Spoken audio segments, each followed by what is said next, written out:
Yeah, lovely to be here. My name's Andy, part of the church. I've been here since we began, sort of 6.5 years ago.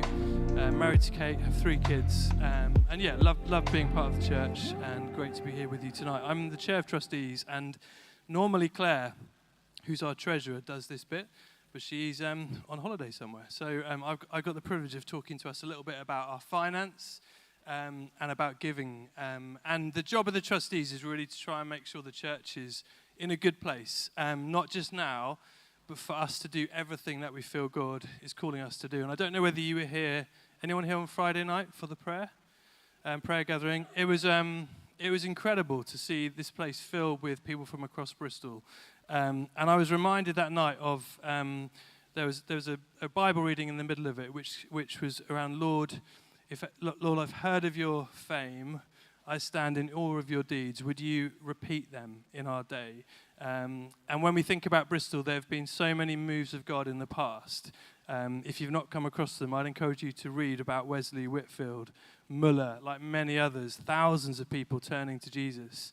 But we prayed on Friday night, Lord, would you repeat that in our day? And it's our vision at St. Nick's that we would not just be a church that kind of stays within these walls, but a church that plays our part in reaching this city for Jesus and seeing, my prayer would be seeing a great awakening in this city. And so when we think about finance, we're thinking about resourcing the vision of the church. And we talk about the vision in 3 ways: the evangelization of the nation, so playing our part with other churches too, because it's a big one, the evangelization of the nation, the revitalization of the church, which means we want to be planting churches across this city. That takes resource, that takes people, and the transformation of society, like reaching those people in the darkest situations in the city. And we heard about some charities tonight. There's many more. All of that kind of takes resource. And we want to have a big vision, and we want to build a church that can step into all of those things. And we talk about getting involved at St. Nick's in 3 ways. So one is by praying, and many of us joined this week. It's been brilliant to pray together. In serving, getting stuck in and helping things run at the church and serving those across the city who most need it. And then finally in giving.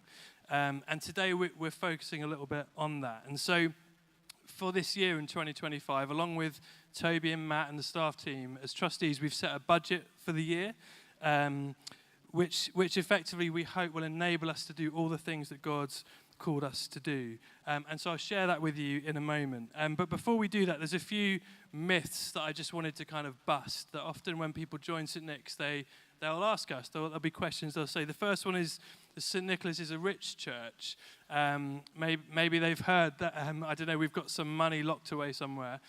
Effectively, we don't own this building. We don't own our offices and place where we do our kids' work over the road. Everything that we do at St. Nick's is through the gifts that our church generously give, and it's a brilliantly generous church.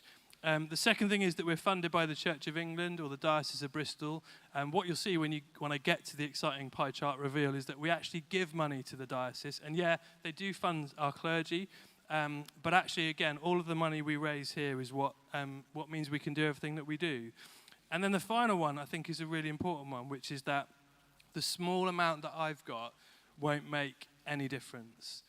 And I just want to kind of bust that from the very beginning. In fact, in the last year, 40% of our donations were less than £50, but that added up to nearly £13,000 altogether, which means we can do incredible things. So whatever your circumstances are tonight, I know my daughter's here, and she's got a little bit of pocket money. I should probably be a bit more generous, but whatever we have tonight, like, it can make a difference to what we're building together. So on the screen is going to come up our 2025 budget. We just wanted to share some highlights and let you know where the money that you give actually goes. So 20% of our budget goes to a thing called parish share. We give that money to the diocese to support work that they do across the city, other churches. Some of it obviously goes to pay for some of our clergy too, but that's to help bless the city and the wider Church of England. Another 20% is for the central operations, running costs, including things like communications. 17% of our budget is focused on kids, on families, on youth. That includes our outreach activities like Little Nick's, which is a baby and toddler group, and the youth chaplaincy roles that we have in the city. And then 13% is for buildings, maintenance, and bills.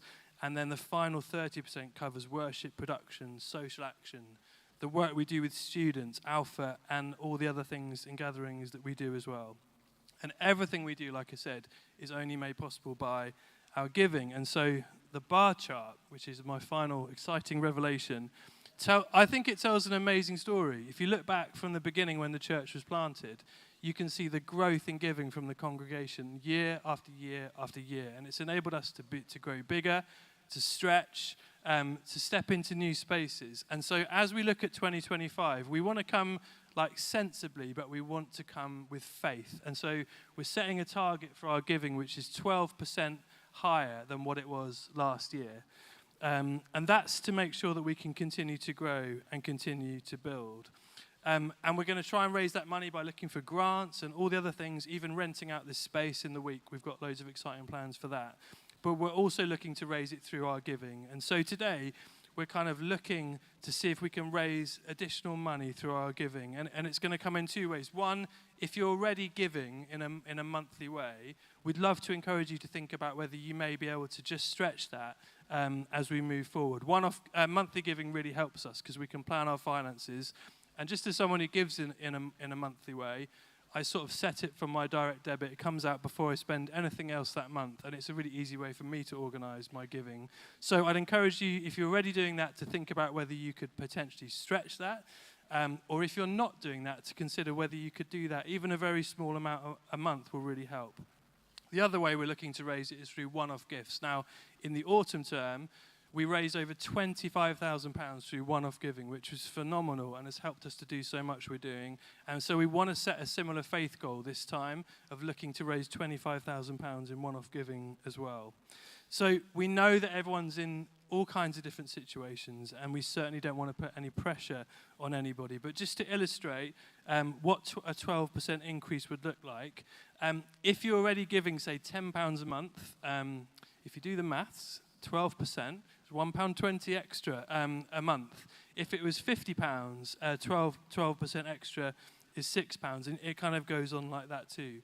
The other way that we can help to do this is if you're a taxpayer but you're not doing giving gift aid, which you can do on the form, we get 25% back extra on everything that you give from the government, which will also help us to move. So I suppose our challenge tonight, the thing we're kind of going to bring towards you tonight, is if you're giving regularly, could you consider stretching to help us support that vision?